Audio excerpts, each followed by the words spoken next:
மௌசம் மௌசம்னா weather ஓகேவா, climate வானிலை அந்த மாதிரி சொல்லுவோம் இல்லையா, பருவம் அதை தான். ஸோ அதை வச்சு ஒரு எக்ஸாம்பிள் சென்டென்ஸ் பார்க்கலாம். டுடே வெதர், இன்றைக்கி வெதர் வந்து ரொம்ப நல்லா இருக்குது அப்படின்றத எப்படி சொல்லணும் அப்படின்னா, ஆஜ் கா மௌசம் பஹுத் அச்சா ஹை அப்படின்னா இன்றைக்கி வெதர் நல்லா இருக்குது அப்படின்னு அர்த்தம். ஆஜ்கானா இன்னைக்கு, ஆஜ்னா இன்னைக்கு, மௌசம்னா வெதர், பஹுத்னா ரொம்ப, அச்சா ஹைனா நல்லா இருக்குது. ஆஜ்கா மௌசம் பஹுத் அச்சா ஹைனா இன்றைக்கி வெதர் ரொம்ப நல்லா இருக்குது அப்படின்னு அர்த்தம்.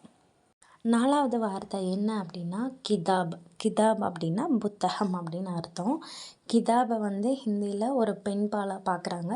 ஸோ நம்ம கிதாப்னு எந்த சென்டென்ஸ்லாம் யூஸ் பண்ணுறோமோ அங்கெல்லாம் மேரி, அதாவது நான் சொல்லணும்னா மேரி தான் சொல்லணும். எஹ் மேரி கிதாப் ஹை அப்படின்னா இது என்னோட புத்தகம்.